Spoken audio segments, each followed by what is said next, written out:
数万百姓惨遭叛军屠戮。我们还是来晚了一步。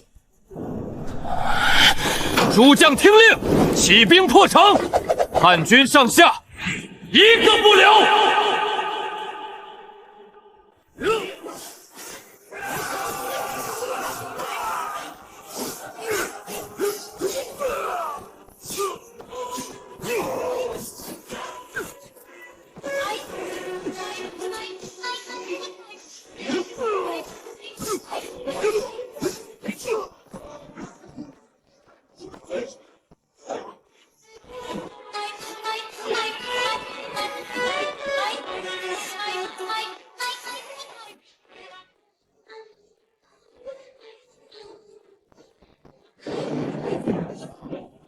叛军大势已去，传我将令，攻城！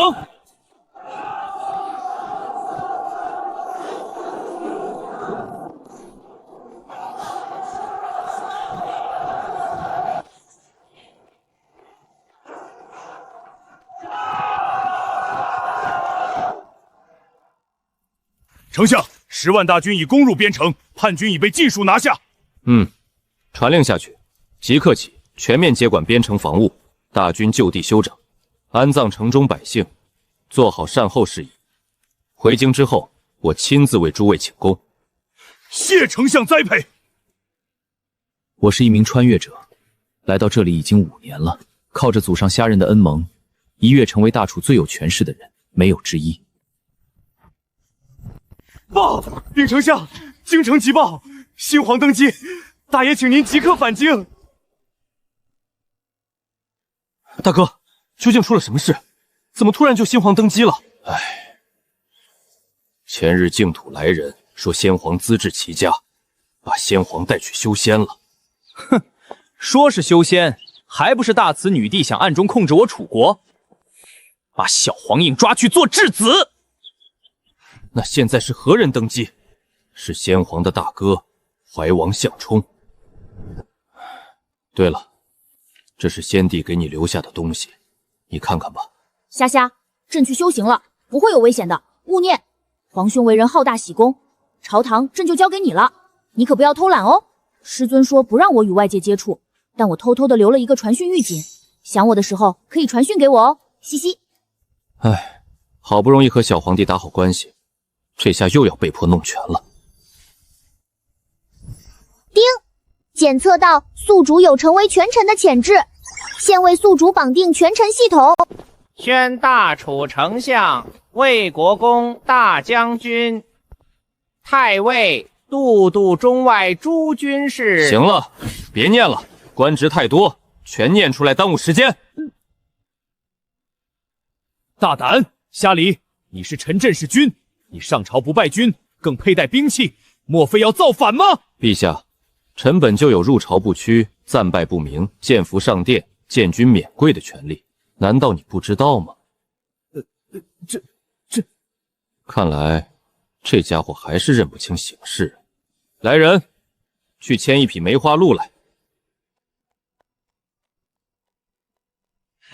启禀丞相啊，还有陛下，臣把鹿牵来了。逆臣都是逆臣，什么叫啊？还有陛下，竟敢把奸相摆在自己前面！我让你去寻一头梅花鹿，你怎么牵来一匹马啊？丞相，这确实是一头鹿啊！混账！你敢质疑本相的话？本相分明看它是一匹马，难道本相眼花了？是马，确实是马，小人眼瞎没看清楚，这确确实实是一匹上好的千里马呀！哼，丞相，你是不是看错了？这确实是一头鹿啊！陛下，你是在暗示臣老眼昏花吗？丞相误会了，只是朕无论怎么看，这都不是良驹啊！既然陛下觉得臣看错了，那就请诸位臣工看看，这就到底是马还是鹿？建议大夫，你看这是鹿是马？禀丞相，此乃上品良驹。郎中令、卫尉，你们看呢？确是良驹。诸位臣工，有谁认为这是梅花鹿的？请站出来。陛下，在您看来，这究竟是鹿还是马？逆臣，朕看你比他更像一匹马。丞相，朕看他也是一匹马。丁，恭喜宿主完成任务，权倾朝野，获得新手任务奖励金丹期修为。陛下，还有其他事吗？若无他事，就退朝吧。你，丞相，您就没有想过再进一步吗？你是想让我造反？非也非也，下官的意思是，您的爵位该往上再升一升了。本相如今位极人臣，恐怕已封无可封了吧？非也，依下官看，您离封无可封还差得远。哦，不知还有何等官位是本相没有的，本相明日就加上去。丞相，这次不是加，而是减。减，不错，减。如今您的爵位是魏国公，若是把国字去掉的话，魏公，不错，虽然都是公爵，但是魏公却可建元开国。以您如今的地位，不进则退。历朝以来，权臣从来都没有好下场，而且新帝似乎对您意见颇深。若您不能更进一步，未来恐怕……你说的我也明白，只是如今强敌迫临，朝局经不起动荡了，所以您就更应该封功建国。只有您屹立不倒，我等官员才能安心的做事。且如今地方官员大多只知丞相而不知陛下，您的地位越高，国内朝局就越稳固。丁，支线任务开启，请宿主尽快完成开国任务。任务奖励：传国玉玺。不是，系统，你是不是程序错乱了？你是权臣系统，开国做皇帝，这是造反系统的事儿吧？丁，谁说开国就一定要做皇帝了？开国可以获得天道气运，有助于宿主更快的提升修为。也就是说，封功建国，一边是一国之主，一边是大主权臣，这样也并不违反系统规则。丁，宿主脑瓜子终于开窍了。你的意思我明白了，那就去做吧。事成之后，你就是我大魏第一功臣。臣谢主公恩赏。什么？封王？是啊，陛下，丞相之功不封王，不足以彰显其功绩，望陛下以大局为重啊！臣等附议。这帮乱臣贼子！诸位爱卿，非是朕不愿给丞相封王，我大楚在开国之初，太祖皇帝就定下祖训，非相氏而封王者，为乱臣贼子，天下共击之。朕不能陷丞相于不义啊！陛下此言差矣。前些时日边城叛乱，叛军几进攻到京城，若非丞相出马击溃叛军，此时真不知有几人称帝，几人称王。是啊，陛下，现在为止，北燕依旧虎视眈眈，此非常之时，当行非常之事。丞相之功若不加以奖赏，只怕会寒了天下臣民之心呐！逆臣，这帮逆臣，他们在逼朕，他们这是趁火打劫。诸位此言差矣，老夫以为丞相不应晋封王爵。忠臣，忠臣啊！看来还是有清流，不愿与奸盗同流合污的。那依爱卿的意思是，臣以为可以效仿先秦之时，封公爵开国。如此一来，既不违背祖训，又能彰显丞相力挽狂澜之功，可谓两全其美。臣等附议。二哥，听说小皇帝不给你面子，迟迟不肯对你封赏。要我说，领10万卫宿军直接去攻打皇宫，让小皇帝把位置让给你算了。等二哥当上皇帝，我的名分应该是开国长公主吧？好家伙，这一家子个个反骨啊！哼，你俩说的什么胡话？都把嘴闭上！还是大哥理智啊！这要是直接造反当皇帝，我还怎么做系统任务提升修为？推翻旧制，改天换地，此等大事要详细谋划，岂能儿戏？得，结论下早了。我夏家自先祖夏人追随霸王建立大楚以来，已过1000年，而近100年来，除了先帝，余者皆庸碌无为，祸国殃民。若是二弟做了新君，百姓的日子还能过得好点。如果夏家造反，为什么是我当皇帝？大哥、三弟不比我更适合？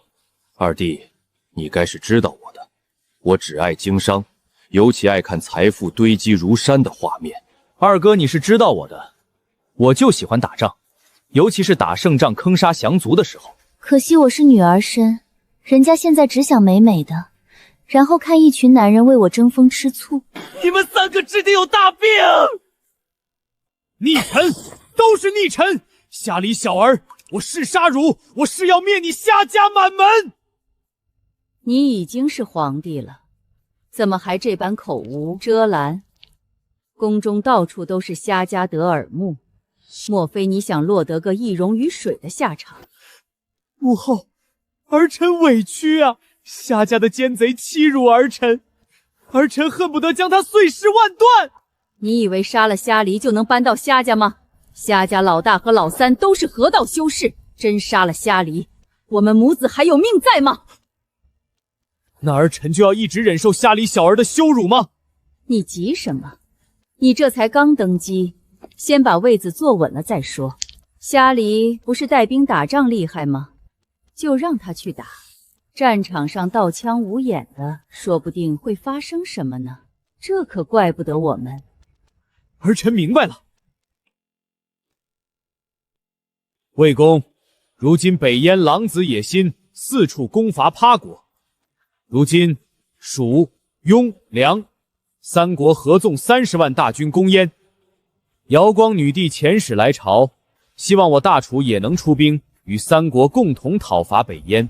女帝的意思是，请魏公修辞劳苦，亲自率军出征。陛下，恕臣拒绝。为什么？臣懒得。讨伐北燕，说的好听，还不是为了他大慈女国称霸诸国的野心？自己不愿出兵，偏偏让别人当炮灰。那就让虾纯统兵出征，他不是统领着20万卫戍军吗？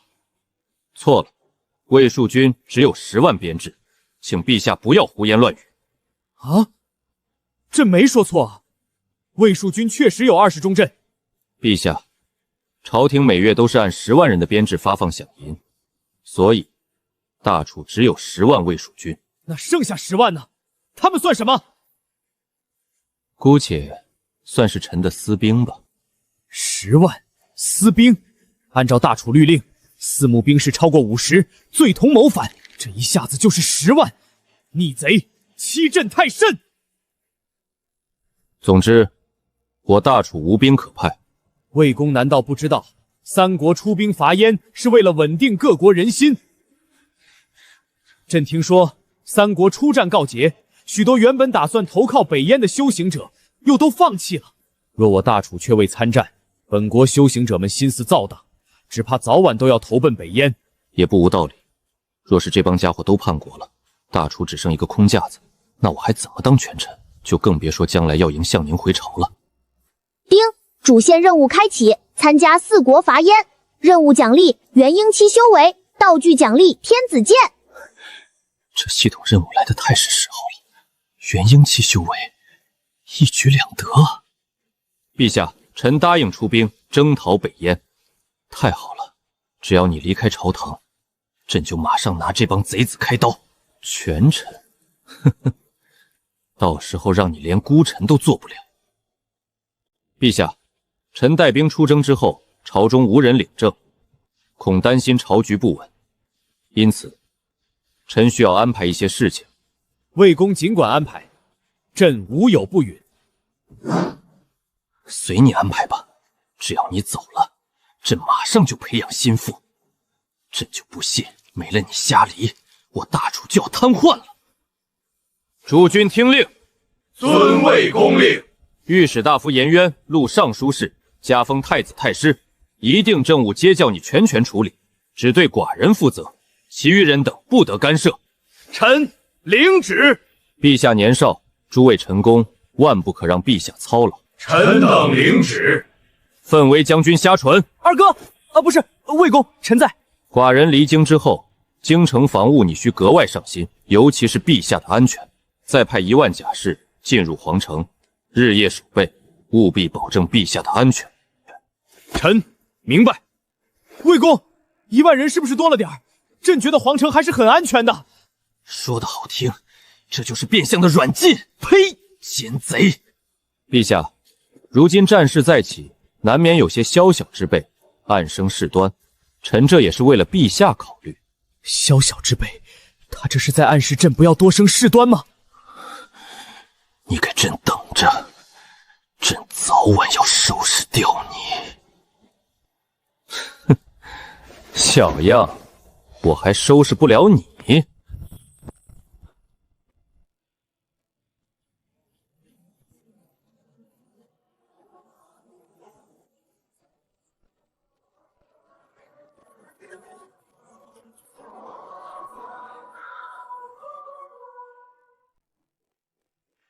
报，边关军情，北燕太子朱载率军40万与胡县残部会师云州城，目下云州城总兵力共45万。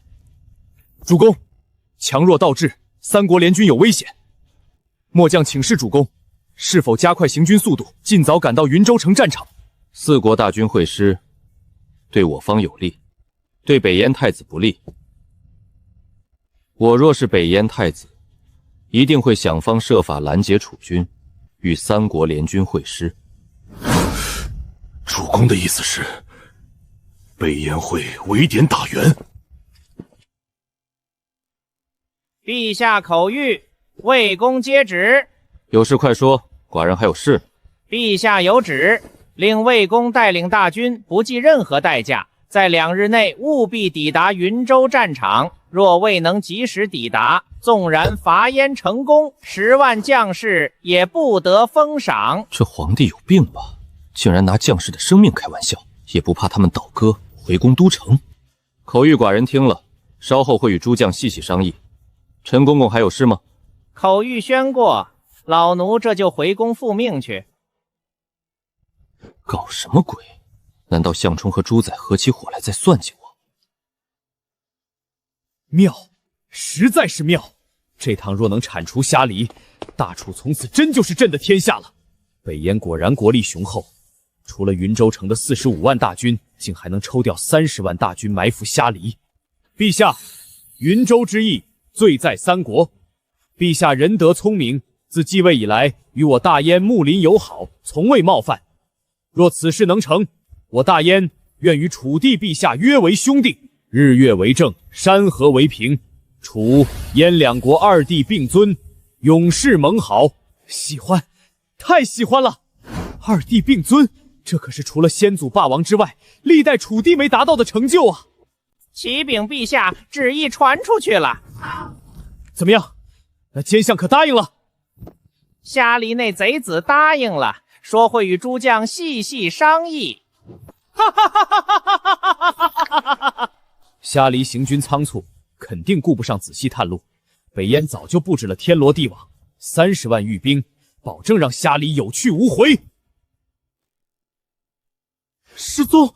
怎么可能？外臣率30万大军，本意是伏击虾黎，如今虾黎藏于暗处，若臣继续埋伏，便是以30万之众，反被虾黎区10万兵牵制，更不能驰援云州城，此皆是陛下之错。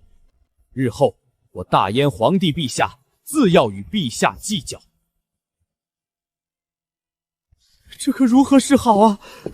燕帝他不会杀了朕吧？他可是天下第一高手啊！陛下，不如请陛下写一封信，就说陛下愿意竭尽全力搜查虾黎的行踪，配合张大人将他剿灭。可是连张正都找不到虾黎，朕又如何能找到？陛下，写信只是表个态度，免得进一步激怒北燕。至于能否找到虾黎，这并不重要。就连张大人都找不到虾黎，您又如何能找到？对啊，陈公公，你真是朕的天房啊！主公，如此大的战略迂回，当年霸王领军是绝对不会考虑的。以霸王的军事风格，自然是一力破万法，但那是他的风格，我没有霸王的能力，学不来他的盖世气质。既然北燕与项冲勾结，埋伏30万大军想阴我，那我就与蜀雍凉勾结，借道三国，把10万卫戍军毫发无损地送到云州战场。听说张正伏击不成，半个月前已经把兵力撤回梓潼关，严防死守了。就让他在梓潼关慢慢待着吧，本宫可没工夫陪他过家家。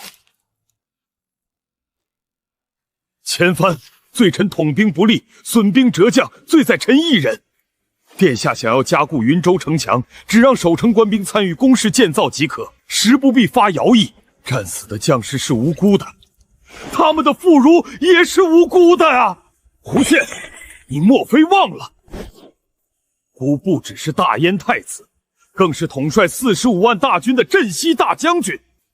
不调用老弱妇孺，如何能在最短时间内重整防卫？不依托坚固的城防，孤如何率领你们这群残兵败将杀退城外的3国联军？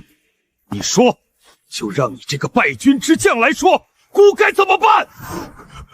可是没有可是，若不是看他们还有用，孤早就送他们遥遥领先了。败军之将也配享我大燕的钱粮？你马上去下令执行，孤看到你就烦，快滚！督帅，太子又给您气受了。住口！这里是军中，你们忘记军法了吗？他首先是镇西大将军，然后才是我大燕太子。是。督帅，城中遗孀服徭役的事，大将军王同意免除了吗？可是，放心吧，本都还有安排。徭役虽然辛苦，至少还能活着。本都带兵多年，总算还有些积蓄，把这些钱散尽，给姨嫂们补贴家用，聊胜于无吧。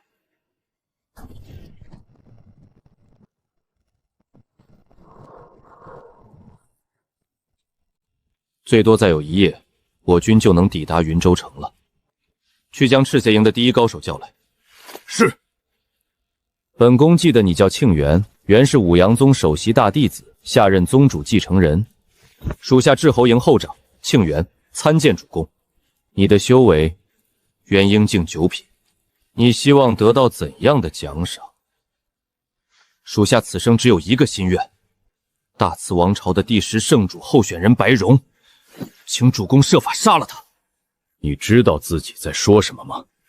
属下知道，属下并不奢望主公答应，只是这确实是属下唯一的心愿，若能达成，虽死无憾。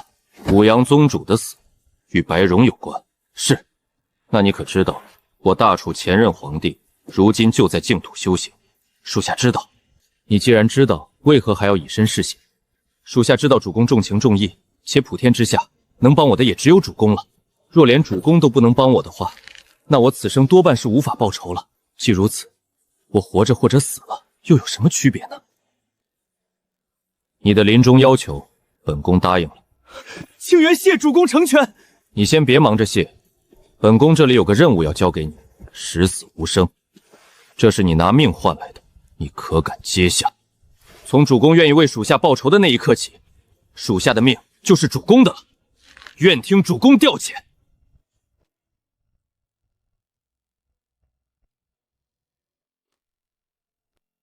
启禀大将军，此人必定是楚军最顶尖的探哨。我赤侯营损失了大半人手，连首长大人都在他垂死反击所杀。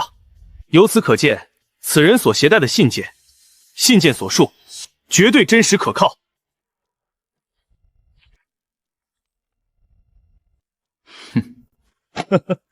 家离的一手楷书倒是有模有样，孤看他该是苦练过严品。诸位将军，你们以为如何？按这封信的说法，楚军无法赶到云州城，城外敌军孤立无援了。可是信中有许多对大将军您的阿谀之词，该不会是陷阱，想诱骗您出城作战吧？你是胡县的人吧？末将云州副总兵汤克床，是大燕的人，并非谁人的私属。哼，败军之将！云州城就是因为有你们这样的废物戍边，才会有先前那场惨败。速速退下！凭你也有资格在本大将军面前谏言献策？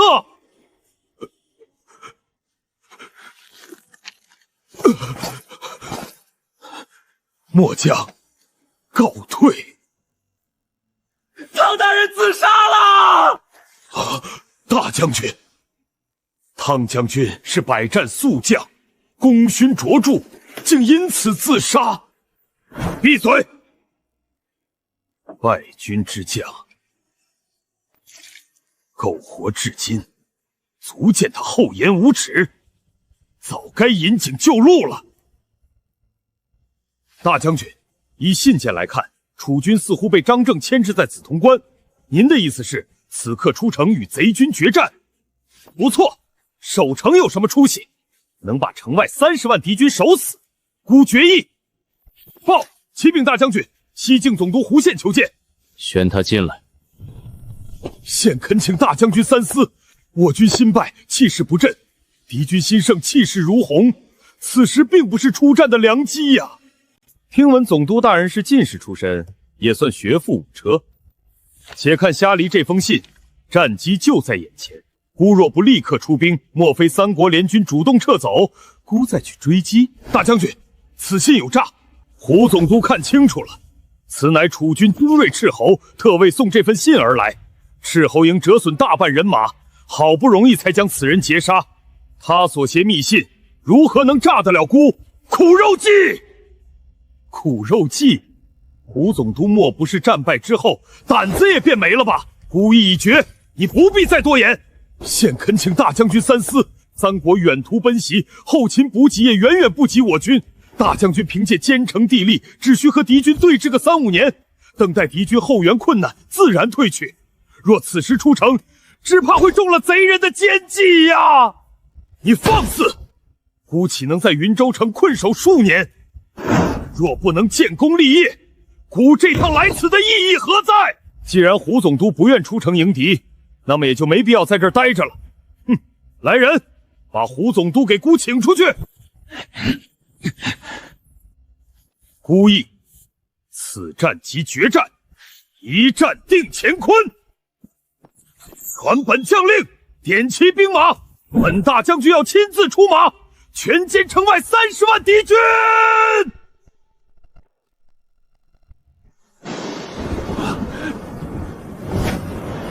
哪里跑！滚！刘帅！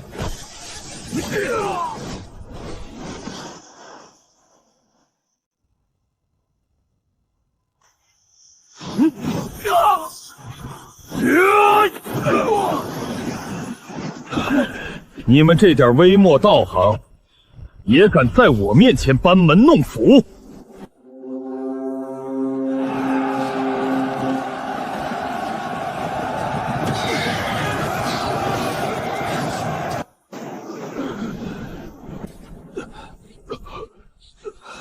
孤王同阶无敌，你们3个撑不住多久，速速投降，还可保下一条性命。是吗？你太得意忘形了，猪仔，你这次插翅难逃。大言不惭，死到临头了，还在嘴硬。看看你们现在的样子，有何资格在孤王面前叫嚣？那就请太子殿下瞧好吧，万物复苏。木系阵法，别着急，再送你个小礼物。传令下去，联军将士撤退，启动阵法。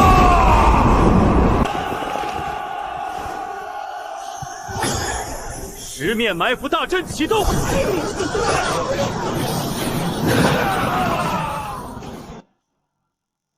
你们卑鄙！今日太子殿下怕是无法安全离开了呢。你们，好，你们给孤等着瞧！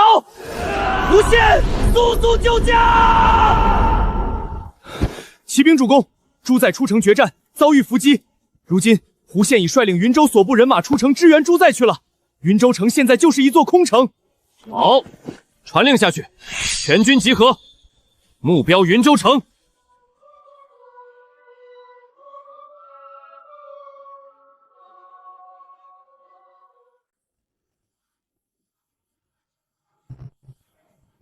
兄弟们，是我胡宪对不起大家。督帅，今天兄弟们必须死战。督帅，下令吧！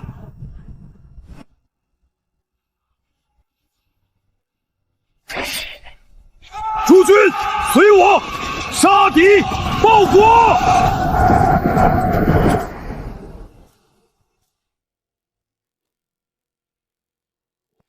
启禀主公，云州县府库一切灵宝、丹药、灵矿、银钱、粮草都清点完毕，将所有辎重、法宝、银钱统统装车，打包带走。啊，主公，我们不留下吗？后边守城还用得到啊。谁说我要守城了？我们不是刚刚占领云州城吗？占领了也可以转让嘛。此城于大楚而言就是一处飞地，即使守城也很难守得住，倒不如趁现在它还有用，给我军多捞点实惠。是，末将明白了，末将这就去办。为何不进城，留在城外？谁为孤阻挡追兵？云州城已被敌军占领。不可能，孤一人面对了所有敌军，哪里来的敌军还能抢占孤的云州？太子，您截获的那封信。闭嘴！闭嘴！闭嘴！胡宪，你什么意思？明明是你守城无能，竟敢把责任推卸到孤身上。这云州城是被你弄丢的，与孤没有任何关系。这么快就回来了吗？魏公，是否让我出手将他们拿下？不用，既然客人来了，我们总得去迎一迎才是。竟然是他们，了不起啊！坐山观虎斗，不费一兵一卒便拿下云州城，大楚魏公实在了不起呀！哟，朱载太子，伤得不轻啊！是你，胡宪，虾黎修为低微，不堪一击。我命令你立刻攻城，只要拿下虾黎，本太子便宽恕你战败之罪。抱歉，太子，臣做不到。为什么？你怕了？你要临阵投敌？胡宪，枉我大燕待你不薄，你居然……不是的，太子殿下，宪生是大燕之臣，死是大燕之鬼。只是虾黎身边那位是大成期修为，臣不是对手。什么？怎么会这样？怎么会这样？朱载，此路是我开，此树是我栽，要想从此过，就先谈谈报酬吧。虾黎，你什么意思？你不杀孤？对啊，我杀你对我一点好处也没有，倒不如咱们谈谈价钱。大燕乃天朝上国，什么条件都承担得起。这样吧，孤把云州城让给你，这条件够丰厚吧？太子是不是糊涂了？云州城已被虾某所得，何须太子再送？那就财物、功法、灵宝、丹药，你要多少？等孤回了皇都，立刻命人给你送去。哈哈哈哈哈！太子你又糊涂了。大楚富庶，我虾氏又为大楚巨商，莫非太子以为您那点家底能比虾某更殷实？太子，时间紧迫，小心后有追兵。那你到底想怎么样？有什么要求？你只管开口，本太子全部答应你就是了。我要胡宪。难怪孤会败得这么惨，原来是胡宪勾结外敌。云州大城轻易陷落，这分明是胡宪资敌的铁证。我一定要活下去，活着回到皇都，揭发胡宪叛国投敌。魏公，何出此言？胡某区区残命，有幸为太子战死，为云州城殉赃，已是此生大幸，岂可投靠他国？况且我太子殿下镇守国门，早就有为国献身之决心，何惧一死？胡宪，你想害死孤吗？孤什么时候说要战死的？孤是大燕未来天子，岂可为一城一地舍身？唉，这奇葩。既如此的话，朱载太子，若今日放你一马，需你答应2个条件。说，你快说，2个条件孤一定都答应。第一，大燕从此承认云州城不再是大燕国土。这个没问题。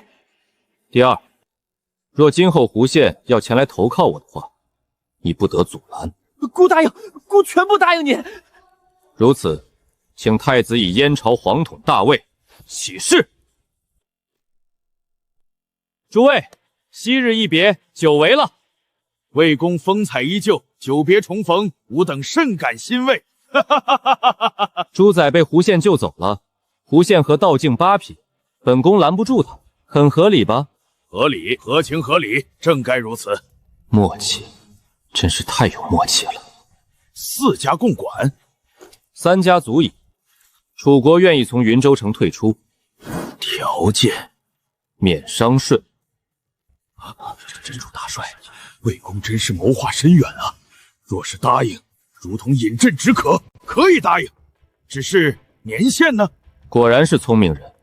5年，本宫只要5年免税期即可。5年于我等修士而言，弹指一挥间。我们答应了。好，既如此，那就立下约定。大楚愿与3国立约，大雍愿与大楚立约，大蜀愿与大楚立约，大梁愿与大楚立约。魏公，都说你和3国天子交情好，看来是真的。才5年的免税期，连我都觉得，你笑什么？哼，普天之下，自古以来，有臣子与天子交朋友的吗？只要5年的免税期，是因为北燕忍耐的极限只在5年左右。5年后，燕帝还不发兵夺回云州城，他真妄为天下第一人了。所以，打从一开始，你就不认为北燕真正失去了云州？弱国攻占强国的土地，神经病吗？燕帝不发威，你真当他是病猫？可是，联军元帅他们也是有名的聪明人，你们能看透这一点，为什么他们不能？因为他们是天子重臣，而我是权臣，他们行事必须考虑天子的需求，王朝的脸面，而我只务实就够了。丁，恭喜宿主完成主线任务，获得元婴期修为，获得道具奖励天子剑。下个任务等想好了再发布。主公，北燕有消息了，胡宪被抓了。这么快就下手了吗？说说具体的。云州城之败，北燕廷议，罪责全压在胡宪身上。内阁的几位阁老几次奏请要将胡宪明正堆情，多亏首辅言高力保，胡宪至今还在天牢里压着。哎，胡宪可是一位能臣啊，可惜却倒在了党争之中。继续观察吧，若有机会的话，想办法保他一命；若机会不大的话，就继续观察，务必保证弟兄们的安全。是。出来了这么久，也该回去了。听说这小皇帝最近又有些不安分了。那个魏公，陛下有事？也没什么大事。这趟封侯的人数是不是多了些？64人封侯，今后都要大楚国库供养着，开支恐怕太大。陛下，这64位将军都是因功受赏，正是凭着他们在沙场上奋勇作战，才换来陛下现在安坐朝堂的好日子。朕也明白这个，只是……当然，陛下是大楚天子，所谓雷霆雨露俱是君恩。陛下若是不愿意奖赏有功之臣，臣也可以遵旨叫停。若能如此的话，那当然。只是，请陛下自己去军营，将有功不赏的决策告诉将士们。啥？让我去说？那我还能囫囵的回来吗？将士们前线作战辛苦，封侯也不算什么，不算什么。主公，北燕传来消息，几天前胡宪被起复了。动作这么快吗？具体原因呢？具体原因尚且不知。不过据说这次起复是让他再次领兵夺回云州城。原来如此，这北燕的党争真是越来越有意思了。一位将突破大成期的能臣，就要成为牺牲品了吗？丁，支线任务，广纳贤才开启，与胡宪见面并抛出橄榄枝。任务奖励元婴中期修为。让虾家商行在北燕的负责人想办法见一下胡宪，本宫有些话想当面和他聊聊。是。胡大人，久违了。你是何人？胡大人真是贵人多忘事啊。魏公，看来胡大人并没有忘记本宫啊。让你的人立刻离开吧，本都可以当做什么都没看见。若不动手，不如聊一聊。有何意义？今日我受天子信任，再统大兵，难道凭你3寸不烂之舌，想说服我弃官叛国，随你去大楚或者魏国？胡兄误会了，胡兄前途凶险，我担心胡兄性命安全，特来示警。你认为我会败？不错，3国统帅都是当世奇才，3国联军也不容小瞧。此番出征不比过去，我大燕五族天下无双，本都如今更无人掣肘。凭五族之悍勇，本都在修为上也远胜那3人。本都有自信为大燕重夺云州。河道境9品，居然突破了！不错，本都已是河道境9品大圆满。如何？胡兄，你不突破还好，这一突破，他们更是不会放过你了。他们？你什么意思？把话说明白。胡兄莫非自欺欺人？凭你的智慧，连这点道理都不明白。你越强，手中掌兵越多，某些人便越盼着你死。徐党，你觉得呢？不可能，他们是清流，他们都是正人君子，即便有些迂腐，不明变通之道，但早晚会明白我屈身严阁老所做一切都是为了大燕。胡兄何必自欺欺人？我知道你打算过通州前往云州，但我打赌你走不到通州，半路必遭截杀。我若说错，甘愿束手就擒。请魏公何必过分自信？我大燕君臣团结一心，本都此行为国征战，朝中同僚绝不可能掣肘阻挠。呵呵，那不如做个约定如何？我若说对了，胡兄是否愿意到魏国做官？魏国立国不久，一切军务寡人将尽数托付于你。这算是摊牌吗？身为燕臣，遭本国之人猜忌，反被扒国之人赏识，我的选择真的正确吗？况且自己本就欠着虾梨的人情，大大的人情。赌还是不赌？好，魏公，这一局我胡宪赌了。唉，该说你点什么好呢？于中啊。丁，广纳贤才任务完成，奖励元婴中期修为。吴柔，请魏公吩咐。我想请你帮个忙。胡宪是个大才，云州途中可能会出事，我想请你去一趟北燕，在其濒死之际将之救下，然后神不知鬼不觉地带往魏国。此人价值不可估量。是。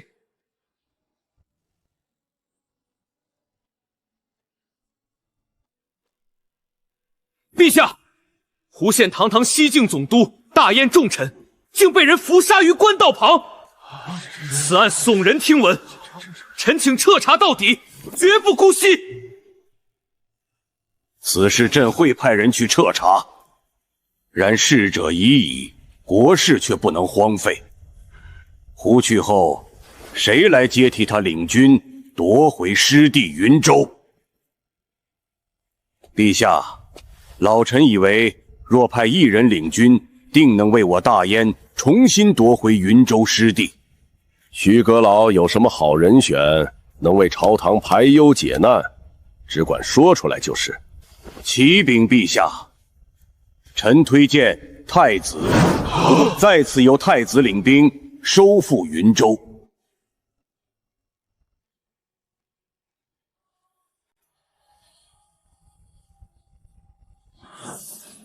张正，你辛苦了。太子，您的伤好了？张正，臣在。今后，除非在燕帝面前，否则你不许称我为太子。臣该如何称呼您？当然是陛下。这，难道朕不配君临天下？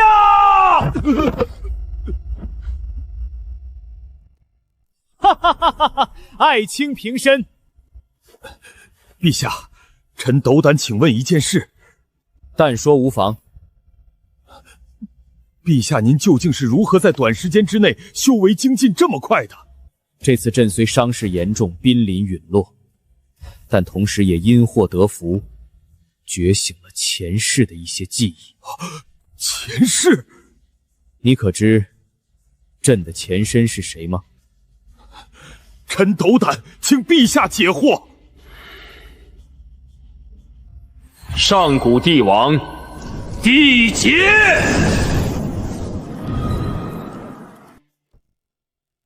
陛下，云州战事再起，我二弟昨日已领兵出发，臣特来禀报。你都已经发兵了，才想起来告诉朕。朕如果不同意，魏公是否愿意带兵回来？只是兵者，国之大事。魏公就不打算好好跟朕解释解释？哼，陛下是在与本侯开玩笑。我二弟行事，几时需要向人解释？贼子，贼子，一帮贼子！报！禀魏公，北燕太子大败三国联军，三国统帅战死，云州城重归北燕。哈哈哈！诸位爱卿，魏公出师不利，但咱们也该出城迎一迎吧。陛下，出城迎接大军归来，这是应有之义。只是魏军信中没有明言胜败，陛下不宜早下定论。大胆！你是何人？敢妄言朕的不是，不怕遥遥领先吗？该死的，瞎里把持朝政，满朝文武任他升免任用，一年不知要收多少礼金。这些银子本该都属于朕的。陛下慎言，项元大人乃是宗室，按辈分是陛下的祖父辈，所以遥遥领先这种罪，实不适合项元大人。什么鬼？虾梨是奸臣，他不应该任人唯亲吗？大楚朝堂上居然还有姓项的在当官，还特是自己爷爷辈儿。你又是谁？也是皇族宗室吗？臣并非项氏。好，既然你不是宗族，那朕正好就拿你开刀。下官姓虾，出身溧阳侯旁系，按图谱，臣系魏公叔辈。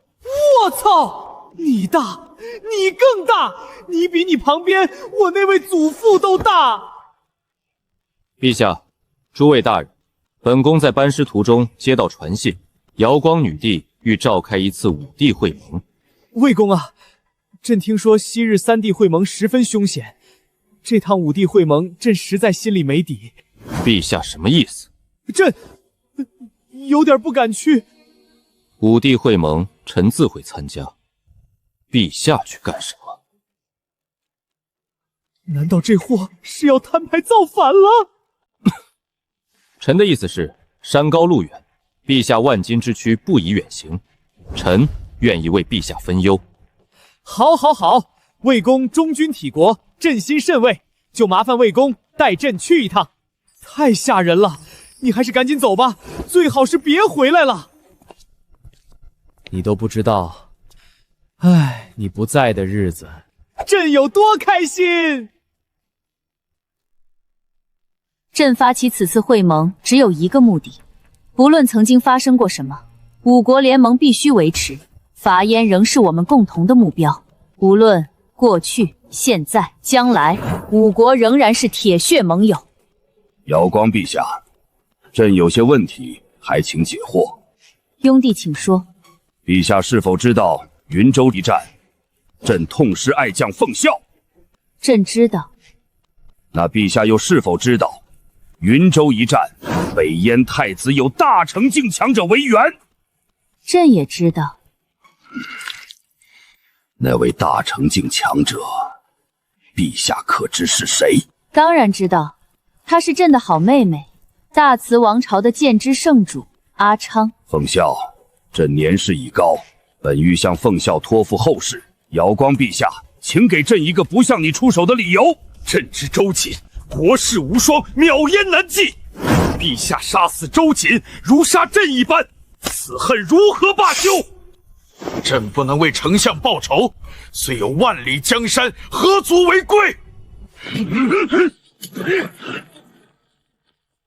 那三位对三国的意义远超常人，瑶光女帝并非蠢人，为何会想不到这一点呢？这召集5帝会盟，不是自找没趣吗？三位陛下，请息怒。这是三位陛下息怒，朕愿以此物的获取途径比偿三位陛下。此物非凡，朕竟不能识。请问陛下，此乃何物？又有何珍奇之处？问了，便是可以妥协。为天子者，天子，国运果然是永远摆在第一位。此物名曰息壤，将一份息壤炼化后临战使用，不论身在何处，皆可享国运加持，不再受国境范围的限制。时效12个时辰。这么说，只要获得西马，天子不能御驾亲征的规则将被打破。三位陛下，凭借西马神效，伐燕将不再只是口号，击杀燕帝，朕有十足把握。瑶光陛下愿意分享息壤的秘密，足见诚意全全。然燕帝修为旷古烁今，若5国联合出兵伐燕，就算你我皆炼化息壤，也未必能胜过燕帝吧？蜀地说的没错，所以击杀燕帝，获得息壤仅是计划的其中一步，另一步计划便是诱燕帝离开北燕。擅离国境，从古至今都是帝王禁忌。燕帝纵然天下第一，又岂肯轻易涉险？若是朱载太子与燕帝最宠爱的妃子联手，诸位觉得是否能将燕帝骗出北燕国境？朱载太子，朱载太子乃帝劫转世，前世记忆苏醒，燕帝担心其复辟前朝，已对他心生结结。这女帝这么有手段的，她竟能在北燕后宫也安插自己人。三位陛下，是否愿意与朕结盟呢？均分息壤，朕愿与陛下结盟。朕也愿意，朕也一样。诸位商量的挺好，但怎么把本宫给忘了？魏公何必动怒？不是朕不愿分你西沙，而是炼化西沙有2个前提：一是身为天子，2是要具备大成境修为。魏公，就算你距离第一个条件并不遥远，但大成境修为却不是短期内能达成的。说得好听，不就是觉得本宫修为太低吗？不过魏公虽无法炼化息壤，但为巩固联盟情谊，朕也愿意有所表示。朕的意思是联姻。大慈王朝愿意与楚国联姻，不知魏公意下如何？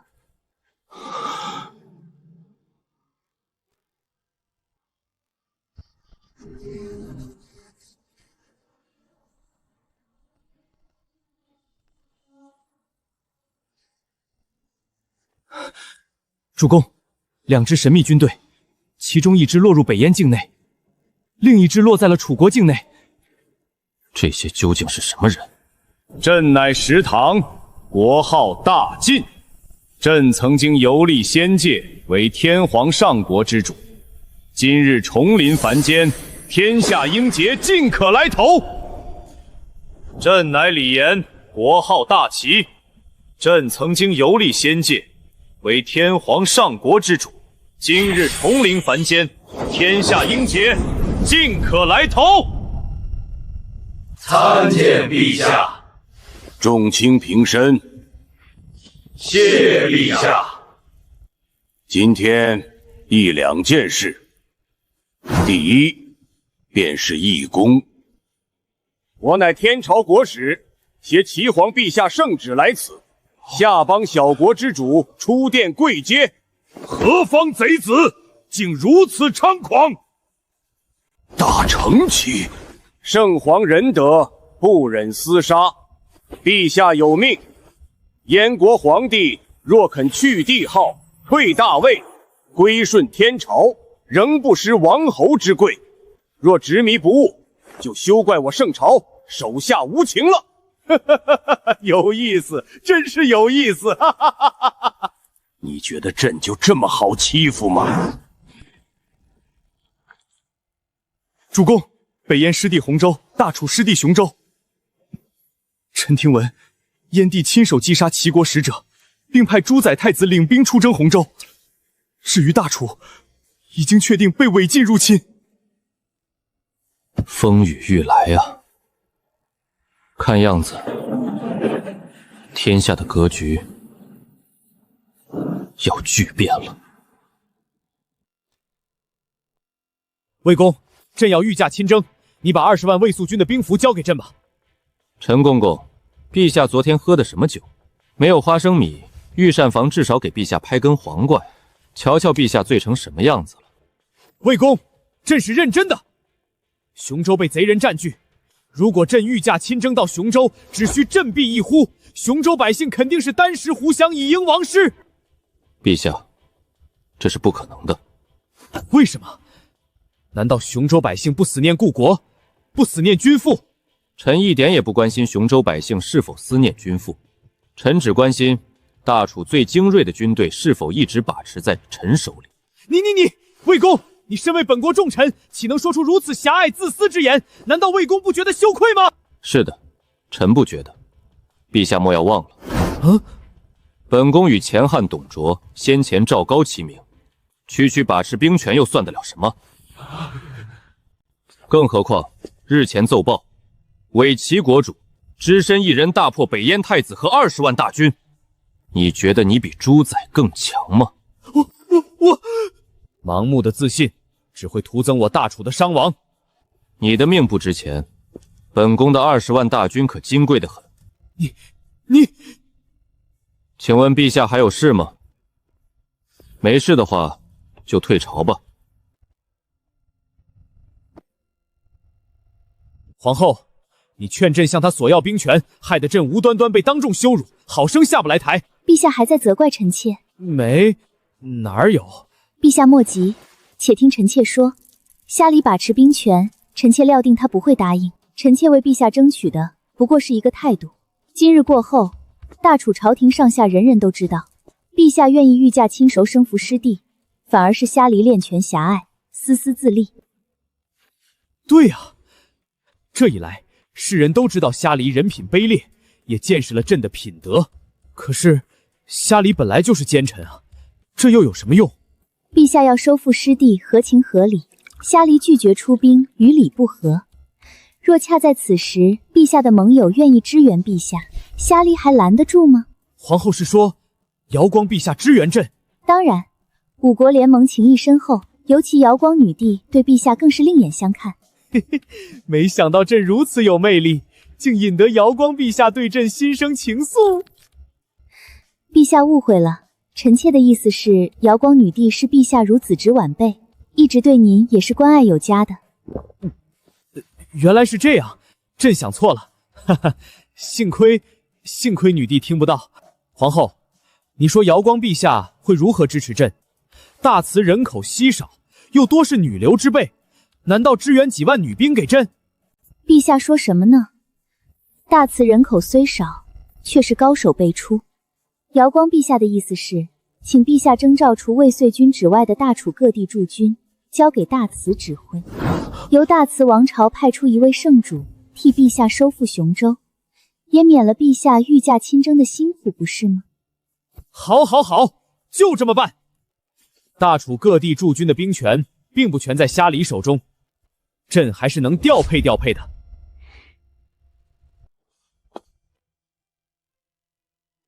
呵呵，好好的皇帝竟然让你当成这样。既然你不愿好好当，那就换个人吧。来人，传令下去，召大楚各州郡刺史太守，即刻乔装打扮，低调进京，不得有误。是。事情就是这么个事情。皇帝打算让大慈派一位圣主助阵，替大楚领兵。本宫担心的是，一旦战败，大慈圣主跑得掉，可寻常士兵如何活着退出战场？魏公，陛下难道没看过军报吗？北燕太子在洪州战败，大齐国主一比100万兵，那分明是大臣境高品级的修为，恐怕雄州那位石堂也不是弱主。不错，有北燕洪州的先例，雄州不可轻启战事，应该静观其变，以逸待劳。可惜，陛下竟连这都看不透，却要给大慈女帝当马前卒。魏公，我等能守目地方，全凭您一手提拔。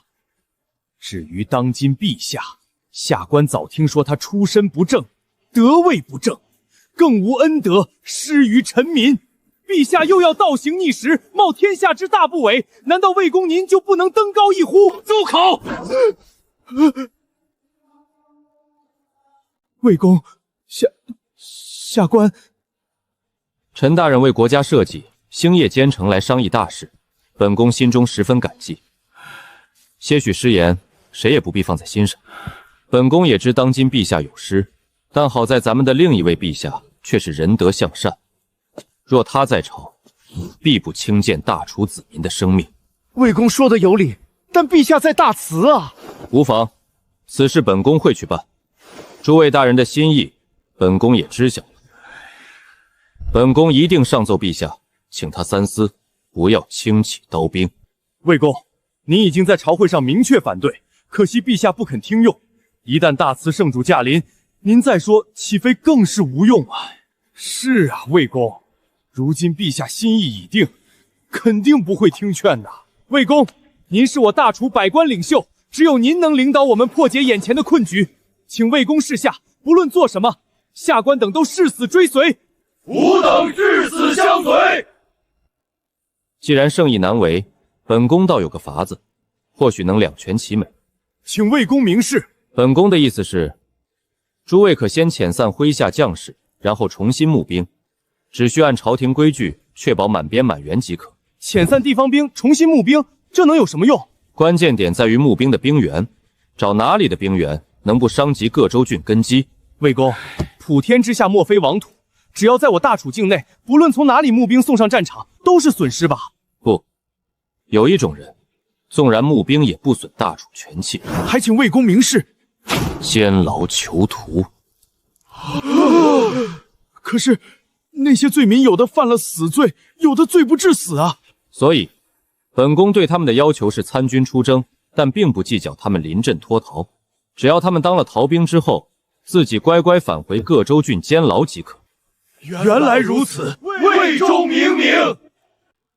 都说调兵打仗是难事，哈哈哈哈哈！天下庸才真多。原来朕才是真正的用兵大家，只可惜一直被虾梨压着，没有施展才华的机会。恭请妙音圣主。陛下，这种唱宣的活交给太监就行了，陛下不必亲力亲为。该死的虾梨，朕看你还能高兴多久？等朕收复雄州，下一个就轮到你。陛下，本宫偶感小恙，先回家歇息去了。走了？这是被朕吓跑了？诸位爱卿，朕稍后在皇宫设宴，预祝大军凯旋。20万卫戍军全部进入战时状态，虾市商行暂停寻常业务，全力调配军用物资，一律运至彭城虾市商行总部。二哥，大军刚刚出征雄州，你怎么好像在准备彭城保卫战呢？此战必败。若北燕与大楚先后战败，石潭和李严会是什么反应？两个天朝皇帝，必然觉得人间王朝不过如此，根本不是他们的对手。他们会主动发起灭燕、灭楚的战争。不错，所以两个天朝恐怕要转守为攻，而楚军大败之后，我们只能被动防守。我立刻去办，物资有多少征集多少，哪怕把整座彭城塞满。二哥，即便要打防御战，为什么我们不把防线推到雄州边境，而是在彭城防守？一旦国都被攻破，大楚等同于灭国。多少年来，梵音净土威名赫赫，建国大慈之后，更引得无数女流投奔。楚国人心不稳，都是因为项冲与大慈王朝暧昧不清。净土确实可恶至极，所以这次我就要看看他有没有本事打败石滩。他若做不到，再由我来主持彭城保卫战。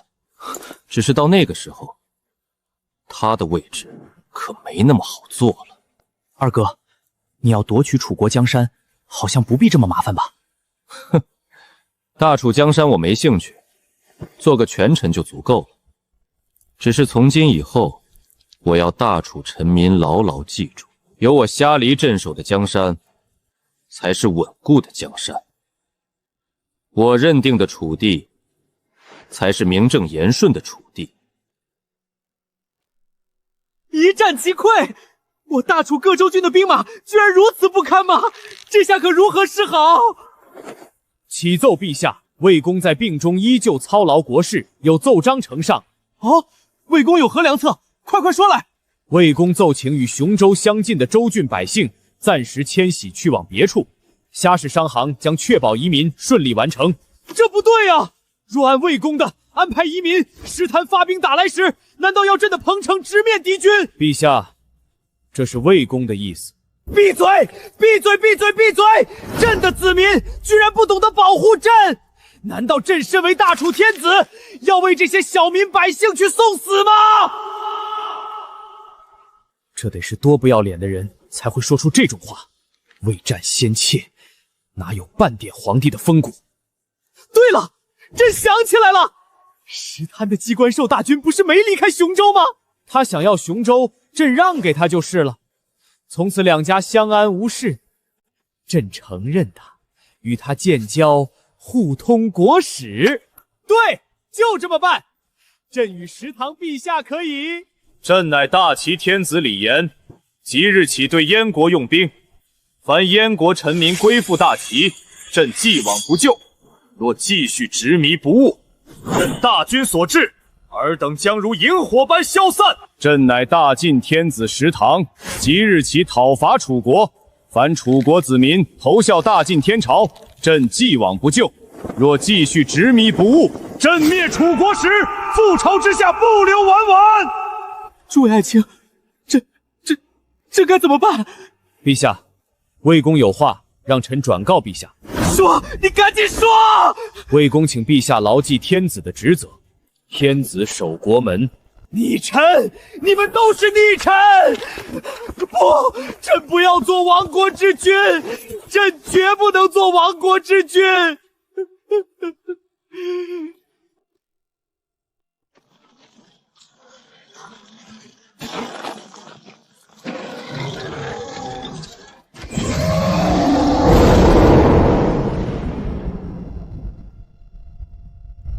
魏公，怎么办啊？魏公，你快帮朕出出主意！朕不想成为亡国之君啊！陛下，魏蜀军已经开始防守准备了，不必惊慌。能行吗？那个魏公啊，咱们是不是再去求求瑶光陛下？求他做甚？求瑶光陛下再派妙音圣主来一趟啊！朕不奢望妙音圣主为大楚死战，但他若能在阵前抚琴一曲，就是那首群魔乱舞，为大楚将士提升战力，难道不好吗？陛下，从彭城去大慈，往返需要数日，然敌军最多半日便到。现在去请妙音圣主，如何还能来得及？这可如何是好？实在不行，咱们迁都吧。让他做皇帝，真是瞎了眼了！呸！陛下，机械大军已抵达彭城，请陛下下令准备攻城。朕这次要一举拿下楚国。是。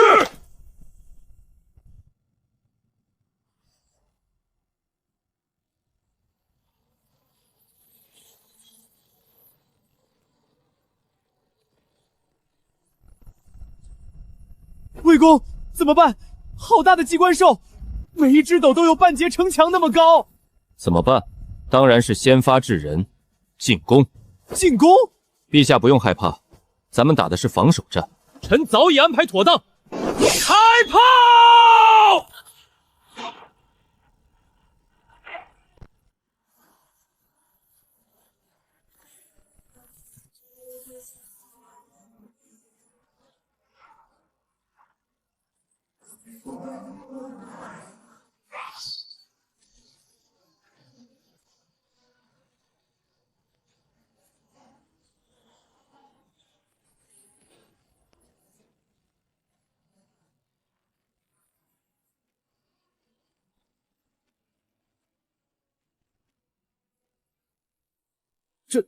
这就完了？就这么简单？怎么，陛下觉得这仗打得太轻松了？没有。如果给朕几千架火炮，几百名阵法大师，朕也能轻松打赢这场仗吧？这些本该是朕的，虾离该死，虾氏该灭。早晚有一天，朕要夺回属于自己的东西。你败了。是，败了。听说他是天下第一人，看来实至名归。朕甚至有些好奇，凭他的手段早该飞升仙界，何以继续逗留人间？哼，李岩，你也太要面子了，这般吹捧敌人，是怕朕笑话你吗？依朕看，当今天下庸碌横行，远不如远古时代。真的不如吗？可你也败了。败了？朕的手段你最清楚，区区一次受朝而已，这也能算失败？是，你未尽全力，但我的手段，难道你就忘了？倒是忘了，你号称一代雌帝，其手段又何止一笔演化100万兵？若不然，咱们互换地盘如何？哼，做梦！朕将鲸吞楚国，横扫庸蜀梁茨，最后一统天下！李岩，等朕挥军向东时，究竟会遭遇你的抵抗，还是燕地的？哼，朕将孤注一掷，若胜，则一统天下，然后举国飞升，替他完成天道赋予的责任。天道已经放过我们了，你竟还不死心？享受人间富贵不好吗？你追随他征战数千年，他可曾多看你一眼？你只是他征战沙场的工具而已。朕爱慕他，只想不远不近的欣赏，朕不会过分靠近他，以免乱了初心，败了芳华。至于这美好人间，会是朕留给他的礼物。满脑子风花雪月的蠢货，无可救药的废物！既如此，几千年的袍谋兄弟，朕就不认了。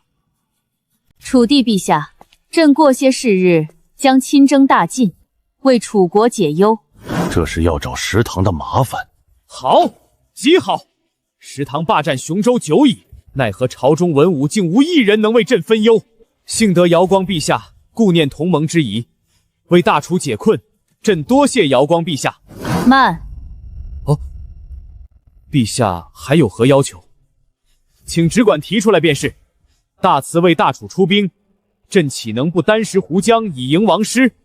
朕确实有些要求。此次出兵雄州，乃为同盟伙伴，因此大军辎重粮草、战争损耗、抚恤等一切开销，应由楚国提供。主动进攻大晋，原来是盯上了楚国的财富。哈哈哈哈哈！理应如此。王师远来，朕岂能吝啬不知感激？大楚愿以5年税收作为劳军之身，瑶光陛下以为如何？好，楚帝陛下金口玉言，朕亦回国整军备战，只等楚国物资送到，即刻发兵雄州。启奏陛下，本宫将亲自操办军费事宜，务必做到让陛下满意，瑶光女帝满意，我大楚文武百官也满意。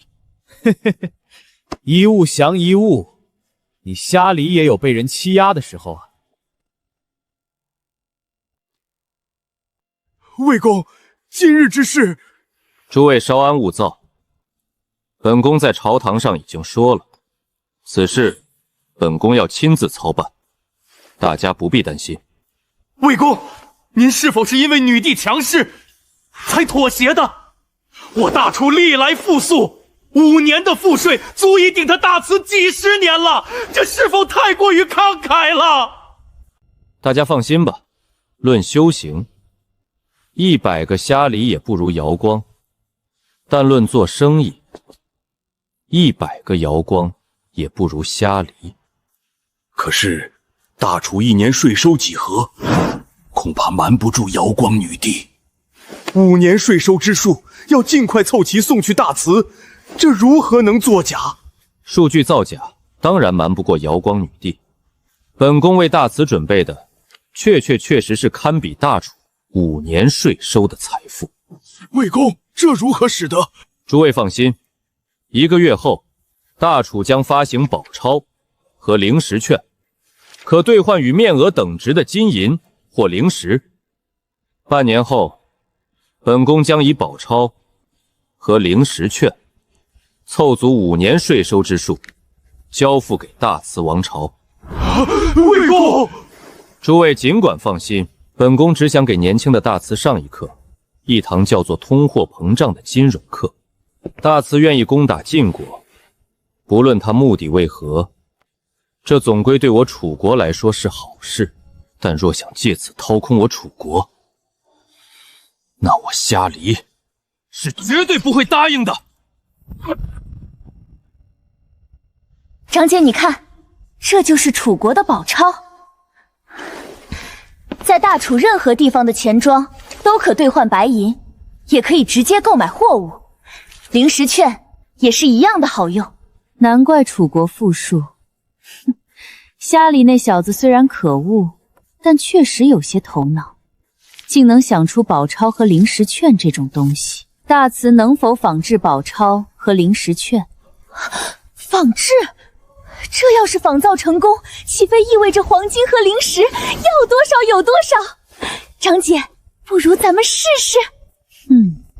长姐，小妹无能，无法仿制楚国宝钞和灵石券。虾离区区元婴境，他能做到的事情，你居然做不到。此事与修为无关，都是虾离那混账，他竟然在楚国推广假钞防伪科普宣传，而且宝钞和灵石券上居然有什么防伪标志，害得我们根本无法仿制。好，虾离能确保货币无法被伪造，却也方便了朕。原本朕担心他在5年税收上动手脚，现在朕只要宝钞和灵石券，看他如何应对。长姐英明，只要咱们拿到宝钞，以后大慈缺任何物资，咱们就去楚国那边，想买什么就买什么。不错，这正是朕的打算。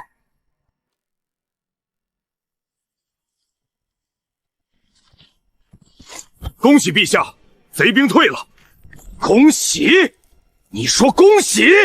你看看城墙外面，一个女人创立的王朝，领着20万穿戴盔甲、手持兵器的娘们儿，居然和朕的大晋强军战成平手！谁来告诉朕，这有什么值得恭喜的？骗子！虾离竟敢欺骗朕！什么宝钞和灵石券，原先1两银子能卖到的货品，现在用宝钞，居然要多加1成才能买到。长姐，那这仗咱们还打吗？要不先撤军，或者直接去彭城向虾离兴师问罪？对啊，长姐，反正宝钞和灵石券已经到手，就算现在撤军，凭虾离蝼蚁般弱小的实力，他还能从咱们手里把钱抢回去？亏你是儒修，礼义廉耻都修到哪里去了？为了区区5年税收，你想让朕失信天下吗？再者说，天降2朝，谁知道他们从仙界带回了什么？朕要抢先拿下晋国，以免其余几国后知后觉，也跑来分一杯羹，所以不会撤兵。但虾离也必须给朕一个解释。报，有楚国使者，携带许多辎重给养，特来前线劳军。劳军，请楚使进帐。虾明见过瑶光陛下。你是楚使，楚地怎么会派你前来？陛下误会了，本侯是此来仅代表楚国指民，感谢瑶光陛下慷慨出兵的义举。长姐，溧阳侯出手大方，赠送军用丹药1000瓶，军械装备200车，另外还有补水、防晒、美白等化妆品不计其数。溧阳侯一番美意，朕替大慈20万将士谢过了。陛下客气了。不知瑶光陛下可知，近日我楚国出现了市价变动。市价变动？所谓市价变动，即是指货币购买力的变化，主要受市场供求关系影响。简单来说，若市场物资丰富，则物价走低，货币购买力强；若物资匮乏，有价无市，则货币购买力弱，物价上升。溧阳侯说了许多，但楚国物价变化与朕又有什么关系？关系重大。大楚国物价繁动，导致陛下手中的宝钞和灵石券购买力下降，有损大慈利益。本侯此番前来劳军，一则慰问雄师，表达敬意；二则诚心致歉，希望能得陛下宽容谅解。既然是诚心道歉，为什么虾梨不亲自来？二弟身居要职，稳定物价必须由他亲力亲为。虾某兼领虾市商行，勉强做个信使，借着劳师的机会替二弟表达歉意，绝无轻慢贵国之意。魏公不能安定物价，损失却要朕来承受。今日朕或可宽恕，若再有类似事情发生，又该如何？有办法，这是文书，只要陛下在文书上签字用印，即为生效。凡文书内条款，即陛下与大慈之根本利益，均受楚国之庇护，楚国将坚决维护。若不能做到，也将按条款方案给予10倍、100倍的赔偿。楚国真的愿意以10倍甚至100倍的代价补偿朕的损失？陛下放心，白纸黑字全在文书里写着。文书签署完成，楚国也将知会三国在彭城的使者。如若日后楚国毁约，便是失信于天下，信义乃立身之本。我二弟在彭城遥指乌江起事，绝不失信。朕也深知虾市商行生意遍天下，富可敌国，想来稳定物价，断然难不了魏公与溧阳侯。多谢陛下赞誉。但是出现不可抗力因素，楚国就能免责，不用赔偿。请陛下放心，正如文书列明的，除非是天灾导致减产，又或是大楚灭国，除此之外，大楚绝不逃避赔偿责任。好，既然魏公诚意满满，此文书朕签了。好，即日起将百姓手里的宝钞全部收回，命令宝钞厂加印宝钞，但不许流出，以免票贱伤民。只等女帝获胜班师，便将所有宝钞全部投入市场。魏公，若是如此，楚国宝钞恐怕会一文不值啊！您不担心合同条款规定的100倍赔偿吗？呵呵，本宫不怕。长姐，宝钞的价格又涨回去了，购买力和银子等值。很好，虾梨果然没胆子欺骗朕。先前的市价变动只是偶然，朕可以放心与石潭决战了。传朕旨意，此战即决战，必破雄州州城。